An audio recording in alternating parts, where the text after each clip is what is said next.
जब आपसे कोई श्रेष्ठ हो, तीन बातों का ध्यान रखिए। जब आपसे पहला कोई श्रेष्ठ हो, दूसरा वो साधक हो, और तीसरा वो आपका प्रेमी और स्नेही हो, तो फिर किसी बात पर आपकी मान्यता धारणाएं उससे मेल नहीं खा रही हो और आपकी बात गहरे तर्क पर चली गई हो, तब स्वयं के हित के लिए वो जो कह रहे हैं उसे स्वीकार कर लेना चाहिए।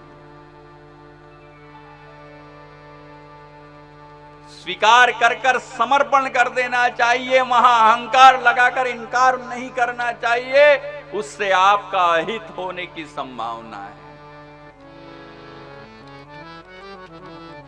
क्यों? पहले तो आप स्वयं मान रहे हैं कि वो श्रेष्ठ हैं, दूसरा आप ये मान रहे हैं कि वो साधक हैं। यदि साधक हैं तो उनको परमात्मा की अनुभूति हुई है, ईश्वर की करुणा से, उनकी कृपा से, उनके मुख से जो निकलता है वो सत्य ही हो जाता है। जिसे भगवान का साक्षात्कार हुआ है उसके मुख से असत्य वचन निकलते ही नहीं हैं।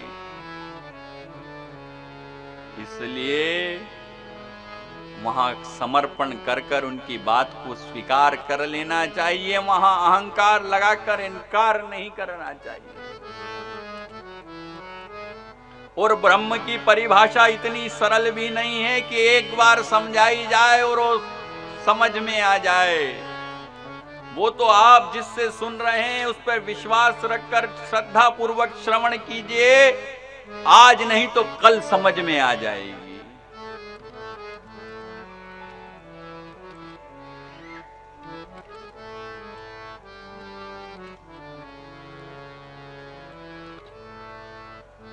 पहली सीढ़ी पर चढ़ेंगे तभी मंजिल पर पहुंच सकते हैं।